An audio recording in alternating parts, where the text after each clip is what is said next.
What is my talent? Well, a bear can juggle and stand on a ball, and he's talented, but he's not famous. Do you know what I mean?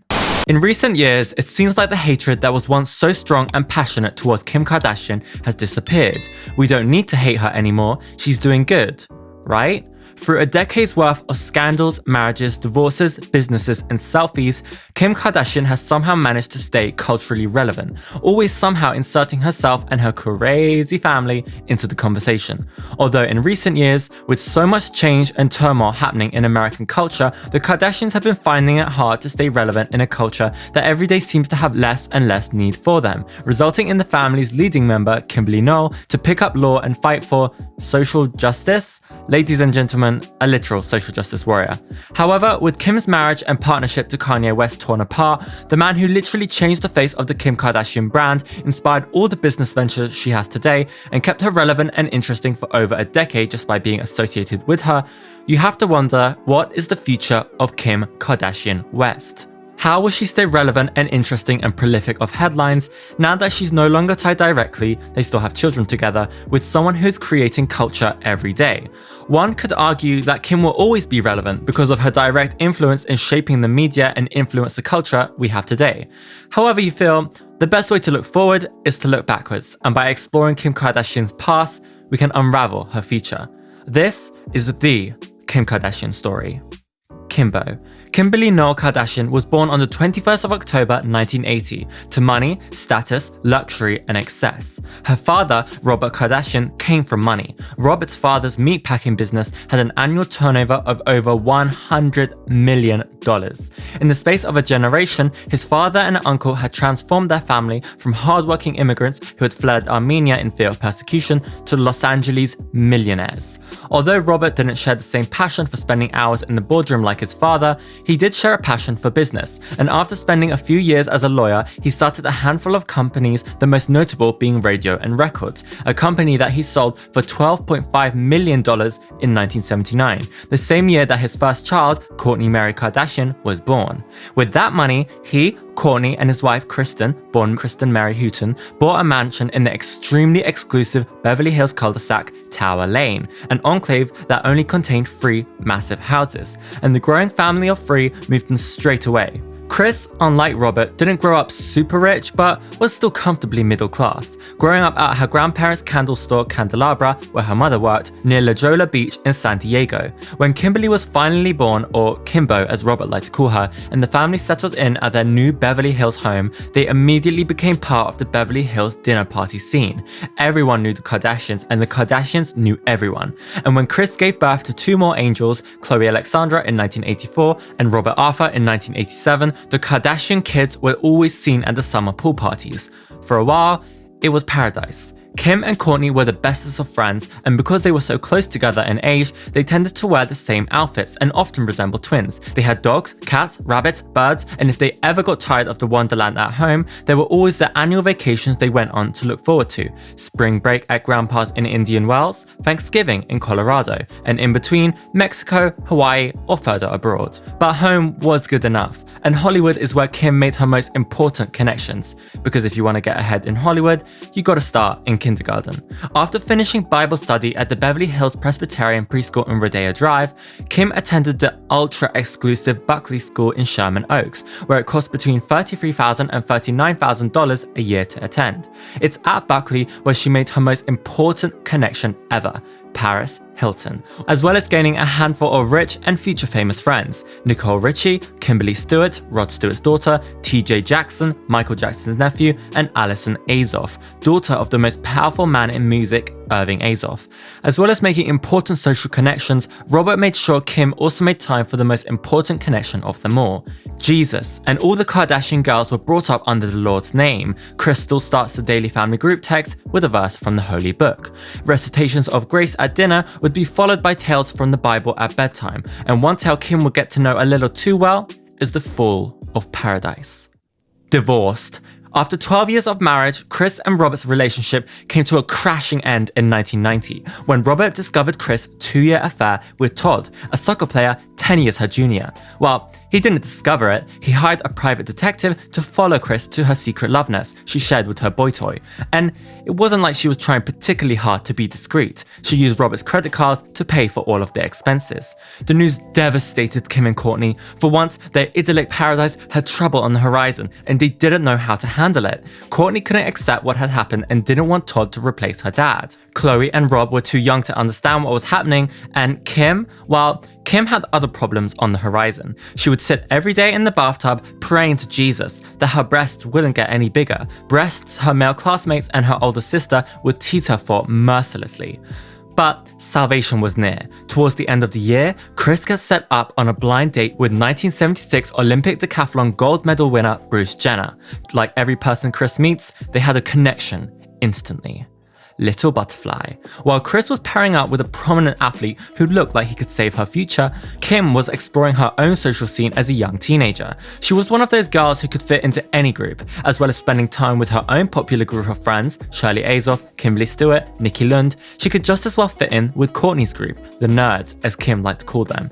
Her main interests were fashion, jewelry, and just living her best life. She wasn't the brightest child, so this led to Kourtney, who was older and wiser, often being the leader of the group, always bossing Kim around and making her embarrass herself.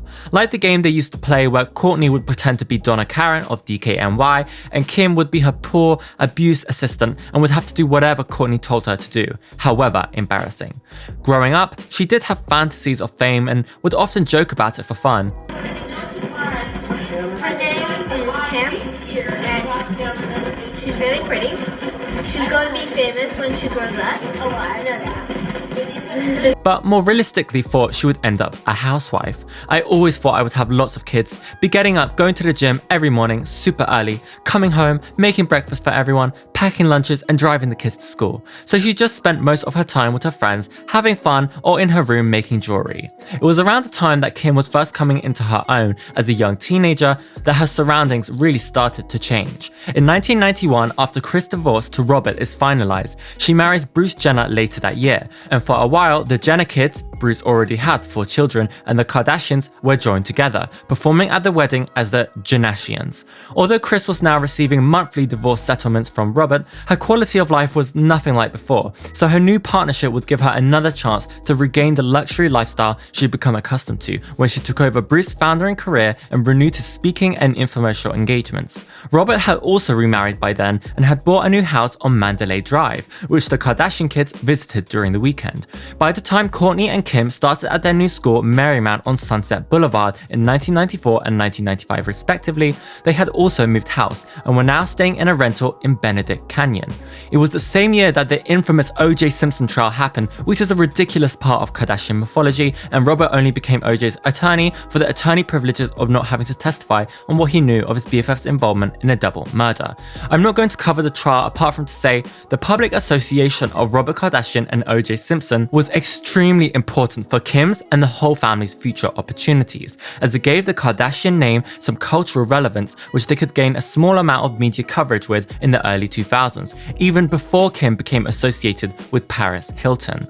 Apart from that, the early 90s were only an appetizer for the future of Kim's social butterfly life, and it was in the late 90s that she really came into her own. Excuse me, are you leaving? Okay. My name's Kim Kardashian. I'm the dopest on the ropest person in this class. I'm dope on a rope, and you should learn my vocabulary and stop Lorenzo because he's just jealous that I'm doper than he is, and that's just a fact. Define dope, Kim. So, dope is Kim. Anyway, wait, I want you to know what she's talking about. I'm more popular than she is. I love it. The class, everyone loves me, so I'm so popular. Excuse me, Kris loves me the most out of anyone, and everyone's just like jealous because he loves me the most, and that's all I gotta say. And we have so many memories, but you know, they're gonna miss me the most. Bye! That was the young Kimberley all the way back in 1994, when she was just about to join Marymount High School and become one of the most popular girls in school. Just before she left the exclusive Buckley School, she started her first ever relationship with none other than TJ Jackson, the nephew of Michael Jackson. Kim was already a big Jackson lover. She loved Janet by then and had grown up with the music of Michael at pool parties and barbecues, so to actually be dating a real-life Jackson was chef's kiss.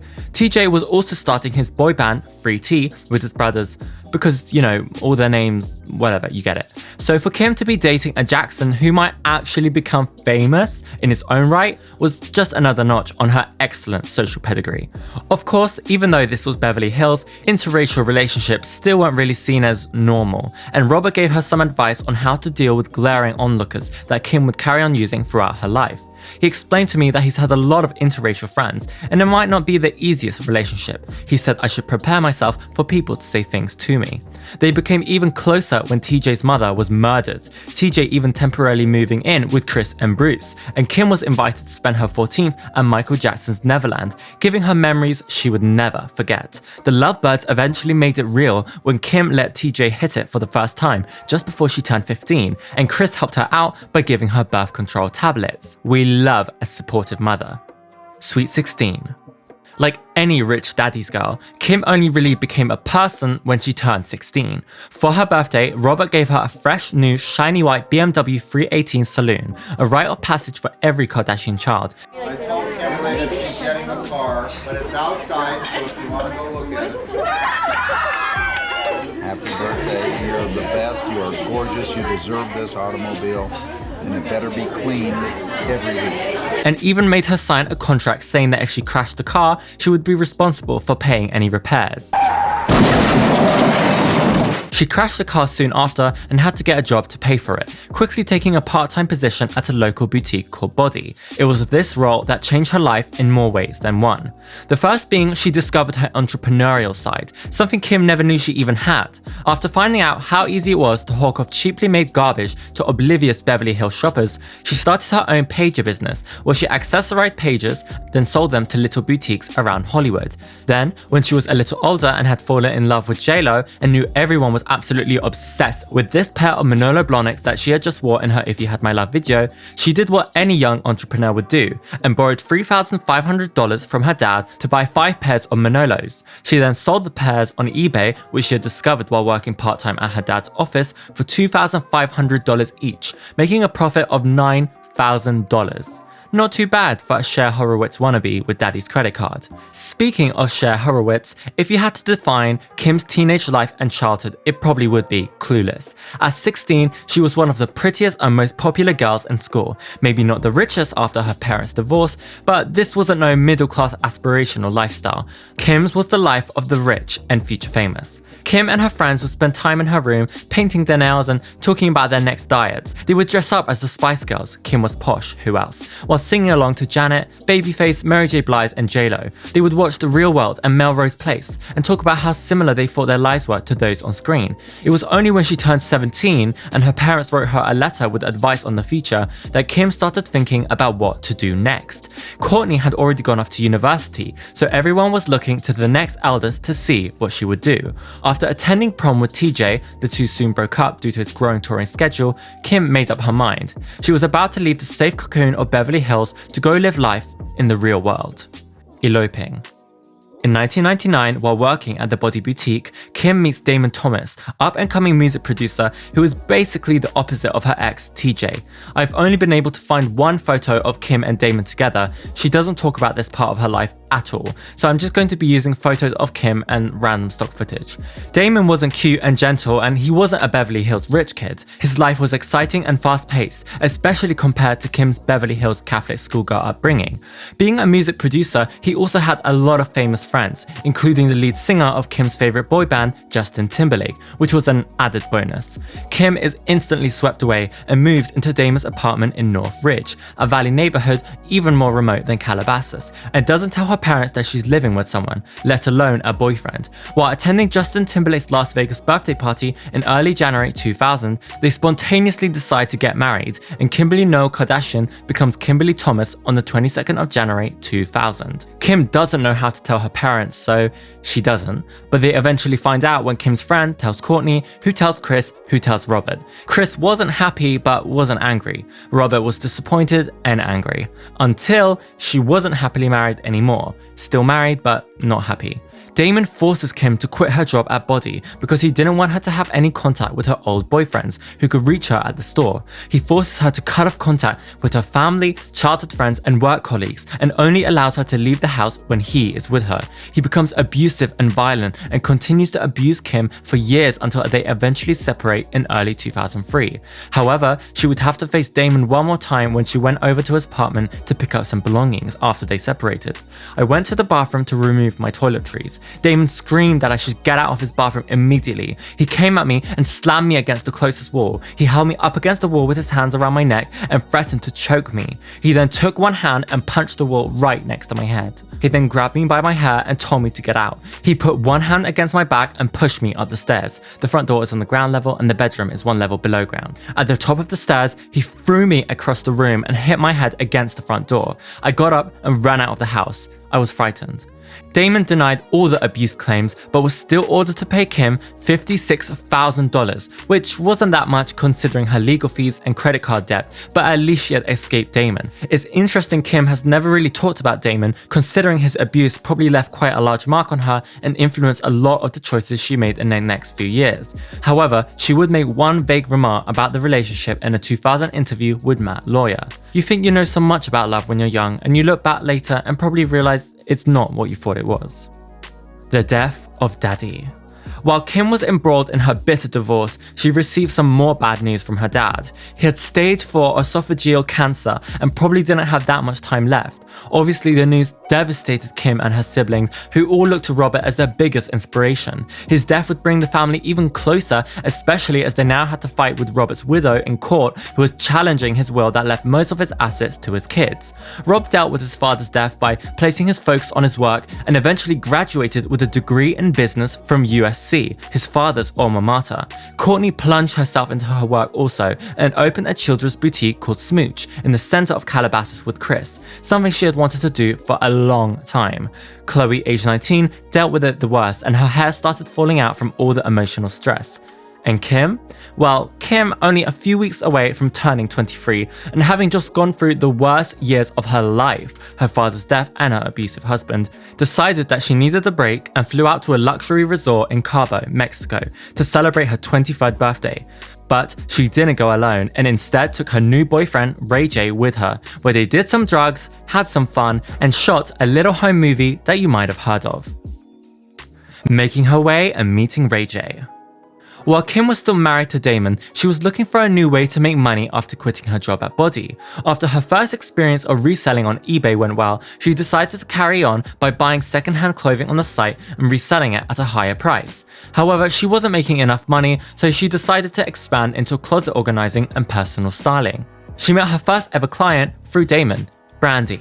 Kim would go through all the pieces of clothing Brandy didn't want anymore, take pictures, write little descriptions, and then put them up for sale on her own eBay account. She would also give fashion advice, buy outfits, and pick up dry cleaning. An interesting tidbit is that while Kim was working for Brandy, she would also get her first ever glimpse of reality TV, when Brandy filmed Brandy Special Delivery, a series all about her pregnancy, in the summer of 2002. Not exactly glamorous, but hey, what is reality TV if not realistic? Brandy introduces Kim to her brother William Ray Norwood, formerly known as Ray J, at a party in early 2003. Even though she was still a married woman, the two had an instant connection and just couldn't keep their hands off each other. Luckily, they wouldn't have to for long, and in October 2003, they flew out to a luxury resort in Cabo and filmed the infamous tape. After coming back from Mexico refreshed and rejuvenated, Kim was ready to take her business to the next level. She started using her father's old and her mother's current connections to gain new clients, which is how she grabbed her most well-connected client yet, Sugar Ray Leonard's wife, Bernadette. Bernadette was so impressed by Kim's closet organizing skills that she started recommending Kim to all her friends, and Kim's clientele grew over the next few years to include big names such as Cindy Crawford, Serena Williams, Rob Lowe, and TGIF saxophone player Kenny G. It really is just like they tell you. If you want to make it in Hollywood, it really helps to be born rich, famous, and well connected. Because if Kim hadn't been all of those, though she wasn't that famous as a bebe, there is no way she would have landed her most important client ever, Paris Hilton. While Kim was growing her own business, Kourtney decided to expand beyond Smooch, which was doing extremely well, and start a new clothing store for adult women. She asked Khloe if she wants to be involved, she says yes, and first they leave Kim out because they think she's too busy, but Kim gets super pissed when she hears about it, so they let her take part in the end, which she never really does because she's too busy with her closet organizing business. They decide to call it Dash because, you know, Kardashian, get it? Even though Kim didn't spend that much time actually working at Dash, she would bring all her friends and those employing her as a stylist and encourage them to buy clothes, earning her something on both ends. The store changed Kim's life in two ways. One, the store was what originally interested the family in starting a reality TV show originally about the day-to-day running of the store, and two, the store indirectly led to her final breakup with Ray J. Leaving Ray J and Hollywood moves. Towards the end of 2005, Kim's and Ray's constantly on and off relationship was nearly off forever. Ray would write about what happened in his 2012 book, Death of the Cheating Man, what every woman must know about men who stray. Inside, he writes that he suspected Kim of cheating, but was so caught up in his own cheating that he didn't really care. He complained that KK, the nickname he gave Kim, lol, seemed to know every time a girl called him or left a voicemail. Then Kim fell out with Brandy over money. Brandy's mom, Sonia Norwood, said that Kim and her sisters had run up over $120,000 worth of charges on the family Norwood American Express card when Kim was only supposed to make one purchase. She was going to make her case in court. The Kardashians put out a statement, "The charges against the Kardashians are meritless. Both Kim and Khloe were employed by the Norwoods and never, ever used their credit cards without express authorization. The Kardashian family looks forward to proving the absurdity of these claims in court." Unfortunately, for both parties, that court date never arrived, and the case was dismissed with prejudice, which meant that it couldn't be appealed or filed again. Oops. Apparently Brandy and Kim are still okay. Get a chance to see it right there. Just say it. Just say it. Kim, I love you, and I'm here whenever you need me, and keep your chin up. But Ray J and Kim are not, and they swiftly broke up in early 2006. Meaning Kim was now available to play the Hollywood game, and she had one guy in mind, the same guy that Kevin Dickinson, former editor at In Touch Weekly and Kim's ex-friend, thought would be a good pick too. Kevin had been trying to get Kim a column for a while now, but every time she gave him a story, his higher-ups would back out at the last minute because they didn't think she had enough clout, or whatever clout was called in the early 2000s. It was only after Kim was pictured with Nick Lachey, who had just divorced Jessica Simpson, their short-lived reality TV series Newlyweds was iconic, that the editors at In Touch Weekly gave Kim a column. Kim was originally trying to sleep with Nick so she could be a celebrity girlfriend, or a mistress at least, but apparently Nick didn't want to, even after she literally baked him a basket of muffins. So she instead asked him out for a movie on the 24th of May. The film of choice, The Da Vinci Code. In Nick's words, they went into the theatre. There was no one there. They went out of the theatre and there were 30 photographers. There are certain ways to play this game, and some people play it well. And boy was Kim about to play that game hard. Nick Lachey was just her first catch, her first dip into the murky, STD-filled pool of Hollywood PR relationships. The following night, Kim goes out to hide on Sunset with Paris, their usual hangout, except this time, the Paps call out Kim's name first. Are you dating Nick Lachey? Yes or no? Is it maybe, or are you guys dating, or just friends? Are y'all just friends? Are you guys just friends? This was only the first time that Kim would take the spotlight over Paris, and over the next few years, as Kim's celebrity grew and grew, her relationship with Paris would only sour as Paris grew more and more bitter of her ex-stylist Kim, the new Queen Bee. But for one moment in time, specifically the second half of 2006, there were no two best friends closer and hotter than Paris and Kim, the OG. Paris originally hired Kim to sort out the dressing room and closet in her townhouse just below Sunset Strip in West Hollywood. Kim was growing a reputation for being the best person for this kind of job, but she was also childhood friends with Paris. Around that time, Paris had publicly fallen out with her small screen bestie Nicole Richie, and released a statement in People magazine in April 2005 that she and Nicole are no longer friends.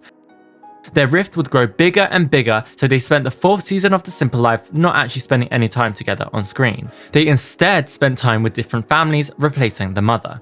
They start filming the 4th season on the 27th of February 2006, but were never seen together at any events until November. And perhaps to scorn her ex-bestie, Paris spent the rest of the year with her new best friend, Kim Kardashian, who was making a name for herself as the queen of the closet scene in elite circles in LA. From May 2006 onwards, they started going out together at least once a week, and every TMZ article about Paris would include a short sentence about her new best friend, Kim Kardashian. Giving us the best quote ever since "My pussy tastes like Pepsi Cola," Kim would later reminisce, "We'd go anywhere and everywhere just to be seen. We knew exactly where to go, where to be seen, how to have something written about you. All you had to do is go to this restaurant or this party, talk about whatever you want to talk about, and it would be in the paper the next day." Although some people might say Ray J was the most important person Kim ever met, it was actually Paris, as she needed that jumping off point first for people to even care later on that her home movie got released. Even though she gained her first recognition from being pictured with Nick Lachey, it was being regularly seen with Paris that really made Kim into a name that tabloid readers recognized. It was also really helpful that she appeared on 3 episodes of The Simple Life in 2006, the first 2 episodes of season 4 in June and then 1 more in July. Yes, 2007 is the holy grail of it girl scandals, trials and breakdowns, and it was very much for Kim also as she got her home movie released that year, but 2006 was just as important for Kim, as it was during that year she made herself into a tabloid name by constantly being seen out and about with tabloid favorites. 2006 is the year of Kim Kardashian closet buster, LA scene queen, and Hollywood social climber. 2006. Kim starts out the year with 2 quick appearances at the Godfather game launch party on March the 15th and Charlotte Ronson's fall winter fashion show on the 22nd. She's pictured with Paris Hilton for the first time ever, alongside Caroline D'Amour from The Hills at Pure nightclub on the 2nd of May. And then a few weeks later, Kim gets her lucky break when she's pictured with Nick Lachey out at the cinema on the 24th, also seen the next day out at Hyde with Paris. On the 1st of June, we get this iconic photo at the Entourage premiere in Hollywood, and then we get Popeyes on the 5th, Aqua on the 7th, Nanette Lepore on the 8th, and then a more professional setting on the 11th when Kim does a portrait session with her sisters at Dash. Later that week, we get these pictures with Benji Madden at Koi, then more with Paris on the 20th of June at the T-Mobile Sidekick Free launch party. Iconic. There's the pre-4th of July party with Paris at Jet Nightclub at the Mirage, then the actual 4th of July party at Pure Nightclub at Caesars Palace.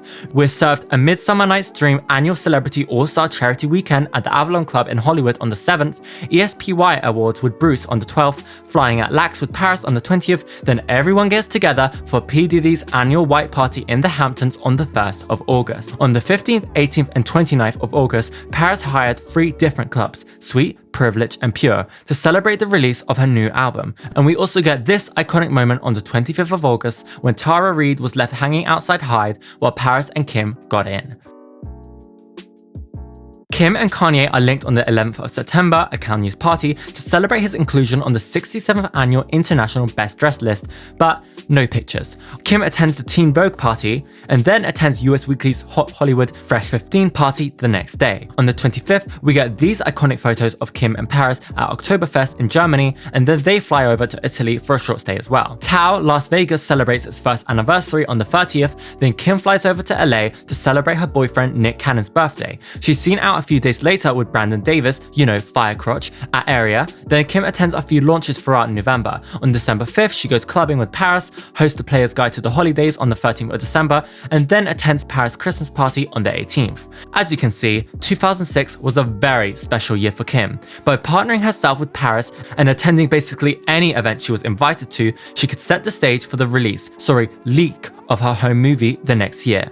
After arriving in Sydney on the 28th, Paris and Kim decided to spend the rest of the day chilling on Bondi Beach and took probably their most iconic photo together. You know, the gold-silver Louis bag situation. Little did Kim know that it would be with her Louis in hand she would receive the call that would change her whole entire life. The tape. It was in early December 2006 that the Let's just call this word home movie, shall we? It was in early December 2006 that the home movie industry first heard the rumors that a Kim K tape was being shopped around to different distributors. As soon as Kevin Dickinson heard about it, you know, Kim's friend at In Touch, who helped her get that date with Nick Lachey, he called her up while she was still in Australia, and Paris called back a bit later saying, "Dude, what the F?" as Kim cried in the background saying, "It's not me, it's not me." Kim might have legitimately thought it wasn't her, because in the beginning, there were rumors that the tape included golden showers. If you don't know what that is, just look it up. And Kim knew she never did something as scandalous as that. Well, at least on tape.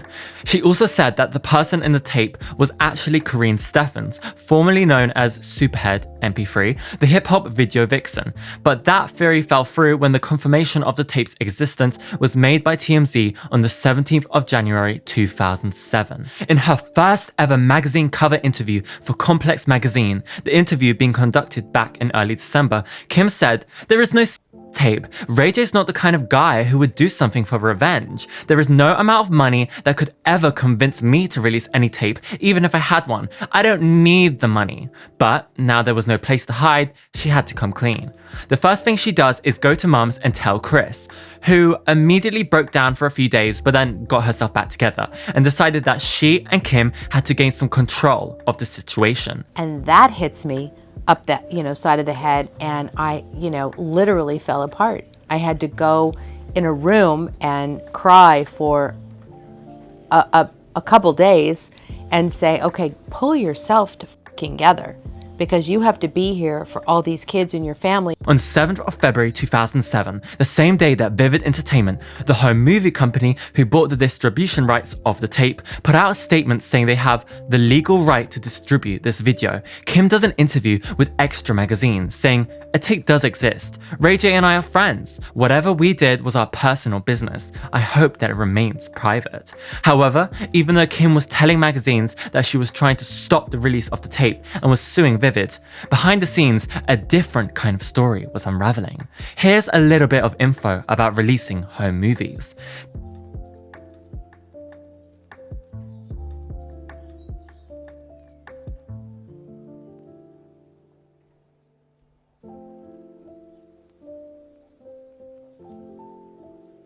Illicit material have obtained proof of age from every performer, and 3, permission from the copyright owners of the tape, which, if the tape is a home movie, would be the performers themselves. Although Kim and her lawyers will always deny that she gave permission for the tape to be released, there's simply no way that the tape could have been distributed otherwise. After realizing there was no way to get this tape to go away, Kim enlists the help of her friend Joe Francis, creator of Girls Gone Wide and mutual pal / buddy with Paris Hilton, to help her get a deal with Vivid. Joe was already friends with the owner of Vivid, Stephen Kirsch, so he helped set up a meeting between Kim, Ray J, and Stephen. According to an anonymous source in the book Kim Kardashian by Sean Smith, Kim and Ray J each received $300,000 up front, as well as a cut of the future sales. There are many reports that the actual figure Kim received was around $5 million, but the source in the book claims that was all a nonsense figure, used to create media interest for the tape. Kim Kardashian Superstar was eventually released on the 21st of March 2007, and Vivid made $1.2 million in the first month from online sales alone. Thanks to her royalty arrangement, Kim was about to become a millionaire in her own right. Bye Closet organizing Hello 200 square feet open closet. Now, to quickly address some rumors, was the tape leaked by Kim herself? Stephen Kirsch, the owner of Vivid Entertainment, said that the people who brought in the tape were interested in its distribution for its monetary potential, and that Kim wasn't involved. Did Kris Jenner have anything to do with the tape? Stephen again says no. A lot of nonsense has been reported over the years. The persistent rumors about Kris Jenner, Kardashian's mother, being involved in selling the tape are such nonsense. I don't know who started that. People don't want the truth to get in the way of a good story. I had no contact with Kris. As soon as the tape was released and Kim's celebrity started to flourish, Paris and Kim's friendship fell apart, and Paris would later go on a radio show in 2008 to say that Kim's behind reminded her of cottage cheese in a big trash bag. Ew. Which Kim would later respond to in an interview with Howard Stern, as well as addressing rumors of Paris' jealousy of her newfound success. But Paris Hilton is jealous of you, isn't she? You know what? I haven't talked to her in a few years. Why? You were good friends. We were good friends. What happened? You got famous and she couldn't deal with it, right? Be honest. If you say so. I'm asking you. What was the falling out? Did you ever say to her parents, what's going on here? I never did. Why? It was one time we just didn't speak again. And you guys know why you're not speaking. Let's be honest. Well, I mean, why be afraid to say it? I did speak to her once when she went on a radio station and said that my ass looks like cellulite, like in a trash bag or something. She went on a radio station and she did call me to apologize. Cottage cheese. Cottage cheese. That your ass has cottage cheese in it. That's what she said. She needed to put you down. So what does she feel? You copied her success, or I'm sure somehow you take away from something that she has? I'm sure, but we've never had a conversation about it. We just one day did not speak again. There's power in numbers, and I think that sometimes people forget that. And if you, like, I've had the same best friends since literally kindergarten, and my sisters are my best friends, so I don't have that switching of friend stuff. Yes, we grew up together. Our moms are good friends. I love her family. She showed me, it's cool because she's a really smart girl, and she showed me a lot that I never was aware of. Like, I was, I moved out to the Valley with the boyfriend, and when we broke up, I felt like I wanted to move back to Beverly Hills where all my friends were. She showed me so much. I was traveling the world with her. I'd never really traveled like that, and she showed me a lot.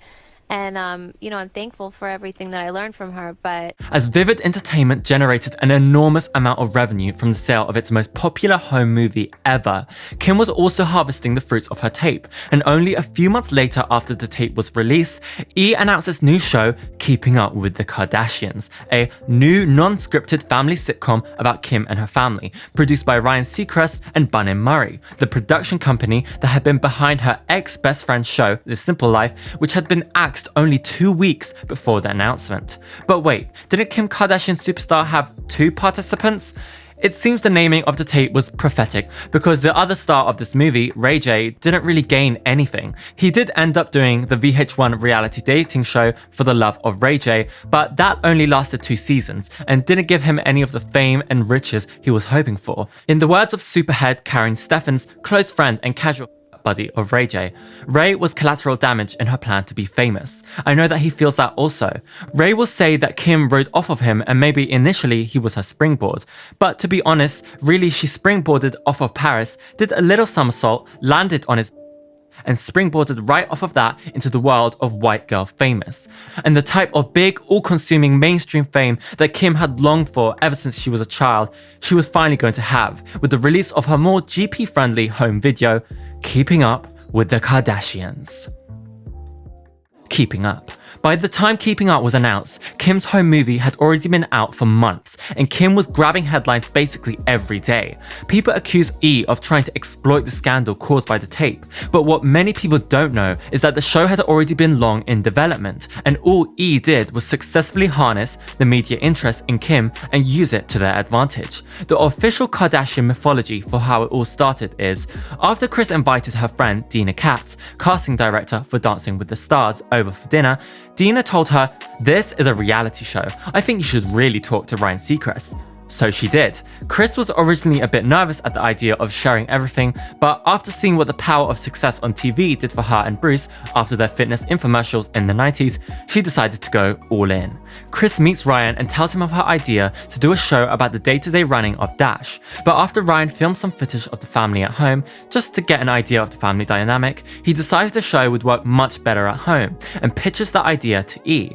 E!, who back then were still only reporting on entertainment and not making it, decided to pass as they were already working on a limited series reality show with Lindsay Lohan. But after Lindsay drops out last minute for a 30-day stay at the Wonderland Treatment Center, E! Reconsiders on the Kardashian show.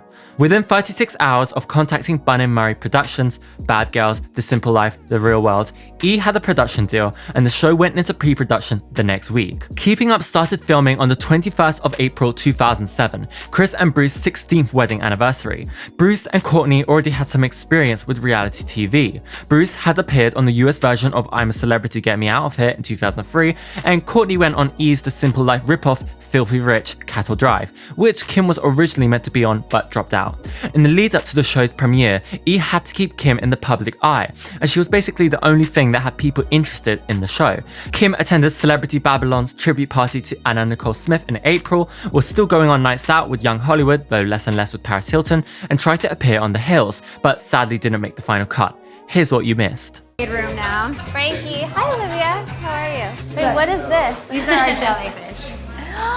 This is really cool. We're the only people in America that have jellyfish. No way. Yeah. What are you doing for Memorial Day? Don't know yet. Just chilling. We're going to Vegas. Vegas. Are you going to the VMAs? Yeah, I am. I leave for Vegas in the morning. She got into a little fight with Hailey Duff, Hilary Duff's older sister, on MySpace in May, where she called Paris Hilton a stupid lesbian and Hailey a horse and a slut.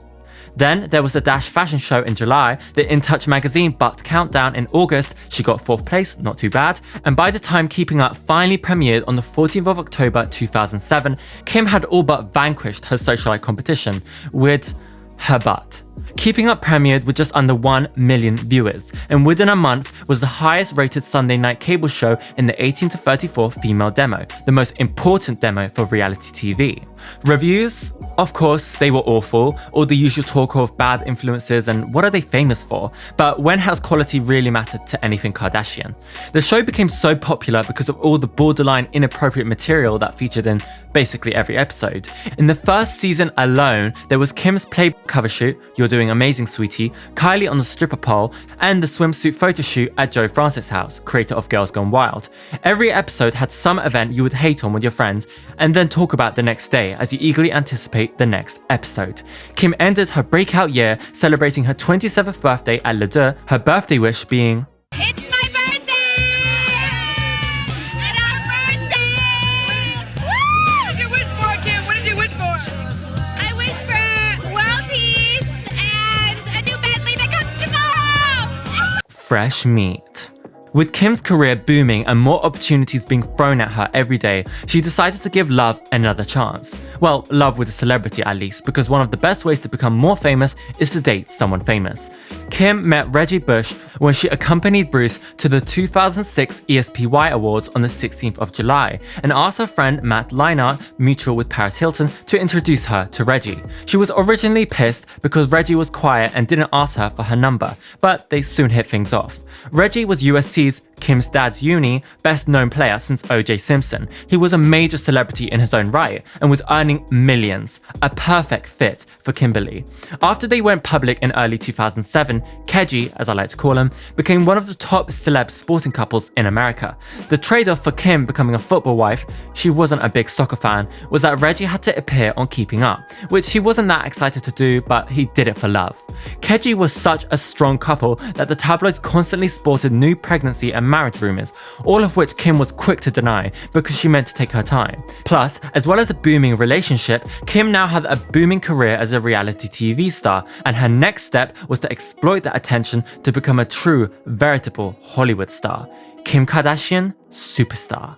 Kim's first venture into classic Hollywood stardom was possibly the least glamorous acting job one could get, but it was a start. She played around with some monkeys in a Fall Out Boy music video. She had already received lots of offers to play this video vixen in music videos, but she turned them all down. She accepted Pete Wentz's offer because she thought the video was something a little different, making out with monkeys. From that small music video role, Kim got her first feature film, Disaster Movie, released on the 29th of August 2008. With a 1% Rotten Tomatoes score, it literally was, you guessed it, a disaster. I remember watching it a long time ago, and I don't want to put myself through that again, but just in case you were wondering a little about the plot, a group of friends, all played by reality TV stars, have to deal with an end-of-the-world meteor strike while bumping into characters from other films, as in...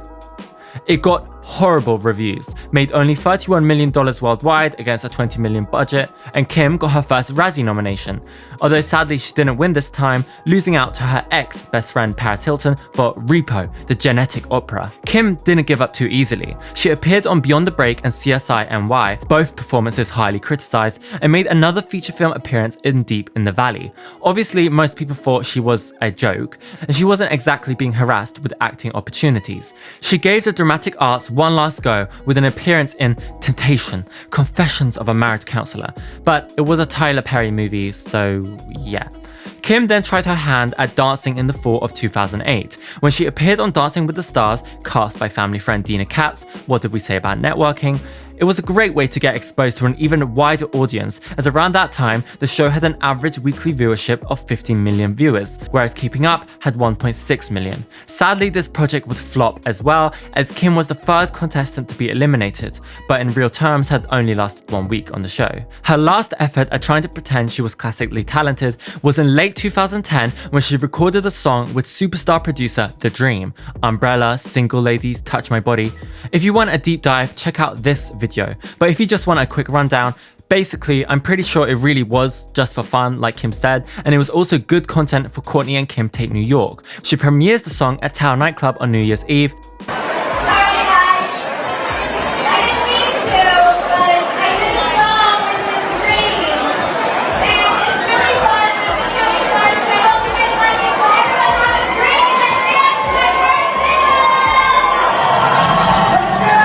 It releases on the 2nd of March 2011 to, you guessed it, bad reviews. Seems to be a trend here. The song sold 14k in its first week, which honestly isn't that bad. And hey, one good thing that came out of the whole ordeal is it brought Kim and Kanye a little closer together, when Kanye had the cameo in the song's music video, which sadly never got fully released. Kim never tried her hand at music again, maybe because it's more obvious if you suck at music, unlike acting, or maybe just because she's the new Fiona Apple and needs at least 10 years to think of a new album title. While Kim was spilling her heart out in Hollywood trying to make her dreams come true, she was getting an equally bad reaction at home from her relationship. The long distance thing wasn't really working out for either Kim or Reggie, and they call it quits for the first time in late 2009, before rekindling in spring 2010, making out at the Super Bowl where Reggie had just won and then finally calling it off 1 month later. True love was no longer an interest for Kim, if it ever was, and she was only really interested in 3 things: fame, money, and how to get more of both. Ms. Career. With Kim finally reaching peak tabloid and mainstream media saturation, she turned her attention from how to get more fame to how to monetize the fame she already had. The whole family were already earning pretty big checks from their flagship TV show, but that could only get them so far. To enter the world of the ultra-rich, they had to branch out. In the beginning, Kim would just take whatever endorsement opportunities she could get. Shoe Dazzle, Famous Cupcakes, Carl Jr.'s, Sugar Factory, Fusion Beauty, Quick Trim Diet Pills, Midori Liquor, Beach Bunny Swimwear, Charmin Public Restrooms, and something called Perfect Skin. There was a method behind the madness: simply get as much money as you can. It was only when Kim started her own ventures that her bank account really started to flourish. In 2009, Kim's A Princess Productions LLC released a free DVD workout plan called Fit in Your Jeans by Friday, split into 3 sections: Ultimate Butt Body Sculpt, Amazing Abs Body Sculpt, and Butt Blasting Cardio Step. The video did extremely well. The next year, she launched her first scent, Kim Kardashian, the voluptuous new fragrance, which was Sephora's top-selling fragrance in 2010, and led to her second fragrance, Gold. At the same time, she was also launching multiple fashion lines with her sisters, while also growing Dash, collaborating with a luxury jewelry brand for a new range of earrings and watches, and also being paid up to $250,000 just to turn up to clubs. However, the most interesting way that Kim and her family were monetizing their celebrity back then was fan interaction via Twitter. Instagram didn't exist back then. Brands were paying Kim as much as $25,000 to simply mention their product in a tweet, and add that she didn't have to disclose. A new way of making money were literally the beginning of influencer culture, and Kim was starting to become known more and more for her entrepreneurial and cultural power than purely just for her scandals. Her controversial 2010 W Magazine November cover tied for being their second bestseller of that year, and marked the first time that Kim was praised as being a highbrow pop culture icon.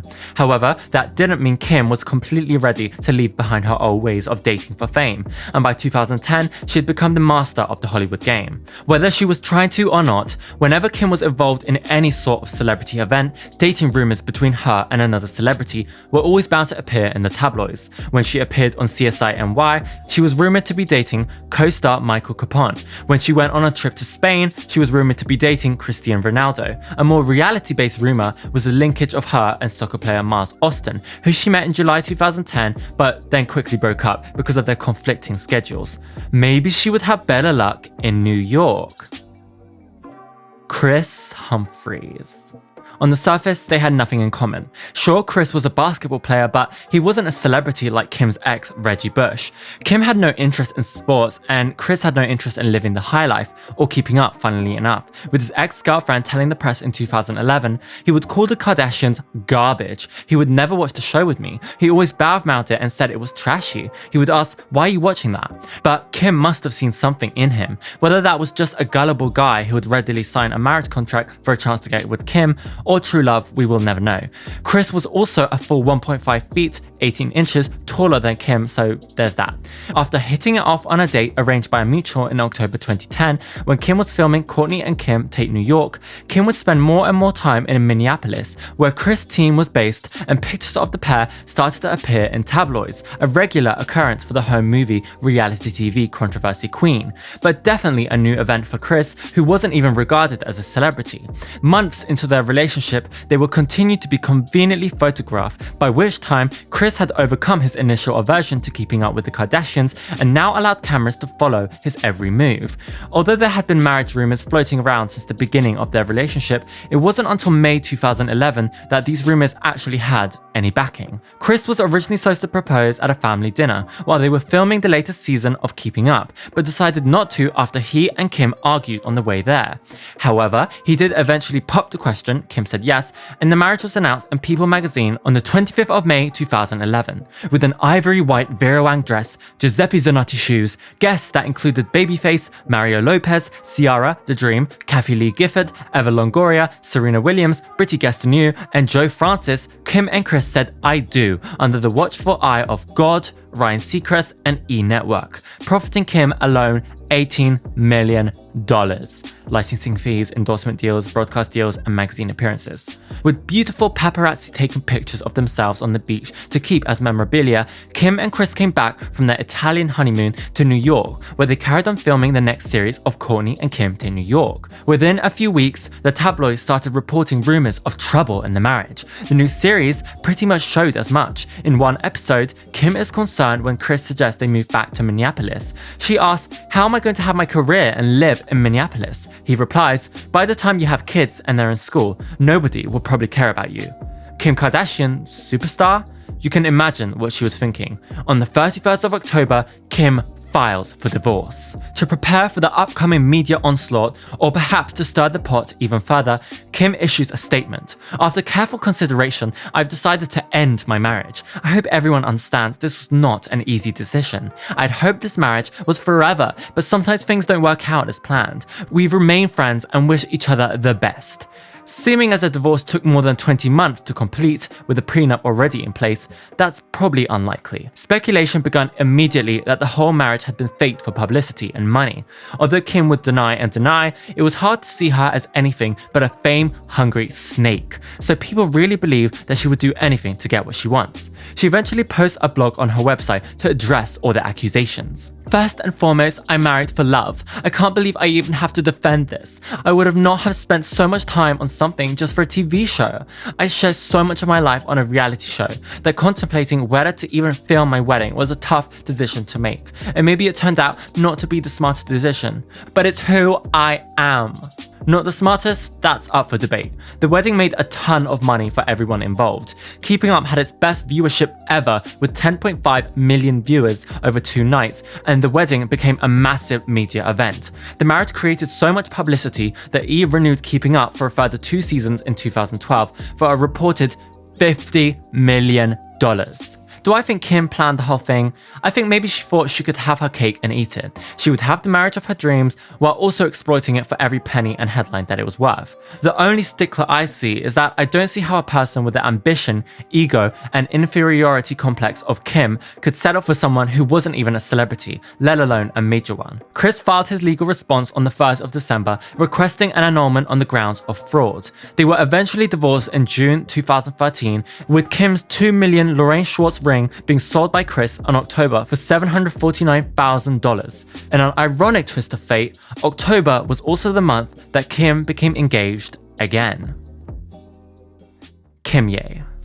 Kim and Kanye first met all the way back in 2003 through Brandy, when Kim was still with Ray J and technically still married to Damon Thomas. Kanye also had other commitments, at that time being engaged to his longtime girlfriend Alexis Pfeiffer. Who knows why they didn't hit it off all the way back then. I guess they each still had their immense fame and riches to build.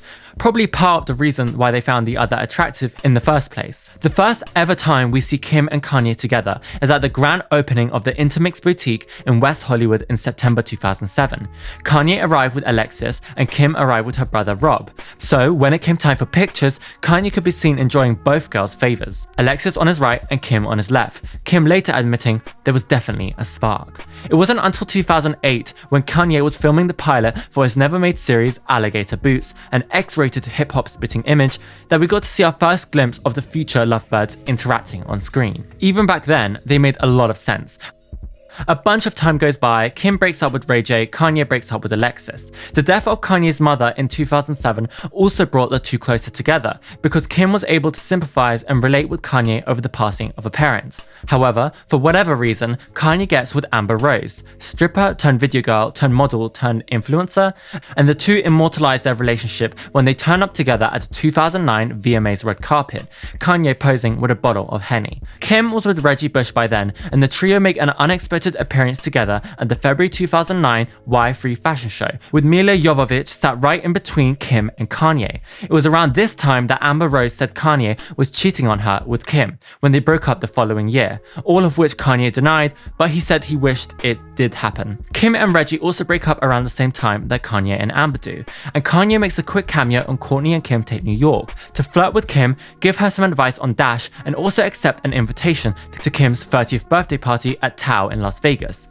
Now, why didn't they get together around this time again? Maybe in that true romantic comedy situation, they may have simply not realized what their true feelings were, even though Kanye did allegedly help Kim in some steamy scenes for her song Jam Turn It Up, which she filmed in December 2010, just after she met Kris Humphries. Maybe that's why she didn't release the video. Kanye isn't invited to Kim's E! Network special wedding, probably to avoid another I'ma let you finish moment, but when Kim announces her split 72 days later, the universe finally brings everything together for Kimye to officially happen. At first, no dice. Kim thought Kanye would call, but he didn't. I thought he was going to call me, since he knew that I was single again, and he didn't. I knew what he was thinking. And so I called him and I said, "Hello, I thought you were at least going to call me or something." Just 6 weeks after Kim had announced her split from Kris, she was seen in public with Kanye at a Watch the Throne tour after show party in LA. They would be seen time and time again afterwards, but Kim continued to deny that they were an item because her divorce proceedings were taking forever. It wasn't until Kanye invited Kim to join him for his Paris Fashion Week show that the magic really happened. With the lustful tunes of the City of Romance singing all around them, Kim and Kanye finally fell for each other and made Kimye, making it official when they arrived hand in hand and posed for pictures at the Tribeca Film Festival in New York. In the same month, Kanye professes his love for Kim via song. And I'll admit it, I fell in love with Kim around the same time she had fallen in love with him. Well, that's cool, baby girl, do your thing. Kim, while coy at first in an interview about the song, eventually confirmed the relationship with a tweet in June. #No Church in the Wild, proud girlfriend tweet. They quickly became a celebrity couple, selling their individual houses to buy an even bigger house, sharing dreams of their kids on the Oprah Winfrey Show, and buying each other gifts worth hundreds of thousands of dollars. Kanye truly pulled the biggest move, however, when he announced Kim's pregnancy at his concert in Atlanta to an audience of 5,000 and a surprised Kim, who thought they would wait until she was showing. Can we make some noise for my baby mama real quick while she leaves? I played from that point right here because I did write this. She confirmed the news the next day on her blog. Kanye and I are expecting a baby. We feel so blessed and lucky and wish that in addition to both of our families, his mum and my dad could be here to celebrate this special time with us. Northwest was eventually born on the 15th of June 2013, not under the eye of E!Network, because Kim felt she wanted more privacy going forward. Just before the arrival of North, Kim and Kanye bought a $9 million 10,000 square foot property in a gated Bel Air community, which they would finally finish renovating in 2017. Everything was set for the couple to finally tie the knot and move on to the next stage of their life, Hollywood paradise, together. Kanye didn't disappoint. He asked Kris beforehand for permission and told her to bring the whole family to the AT&T park on the 21st of October, Kim's birthday. Kris was delighted and told him that E would be filming. Under a beautiful night sky lit up by fireworks and a 50-piece orchestra serenading the crowd with Kim's favorite Lana Del Rey song, Young and Beautiful, Kanye got down onto one knee and asked the big question. Exactly 215 days later, Kim said yes and yes again at Kimye's wedding in Florence at the 16th century Fort de Belvedere. Serenaded by Andrea Bocelli, Kim walked down the aisle on the arm of Bruce in a custom-designed Givenchy dress, as Kimye exchanged their vows and tied the partnership between Kardashian and West. Apart from Kim's Little Her movie, her marriage to Kanye is the most important career move she has ever made, with Kanye elevating Kim's cultural status by the tenfold simply by association, opening up doors to Kim that she could never have dreamed of. This was showcased most clearly when Kim appeared on the front cover of US Vogue in May the 3rd, months before her wedding with Kanye, embracing her from behind. Metaphorically, it was perfect. Kanye embraced Kim and pushed her out into the world of high culture, and as we all know, fashion washes away all sins. Kim was finally going to have the dream husband, family, and all-consuming fame that she had always dreamed of. Kim Kardashian West's Hollywood paradise was just beginning.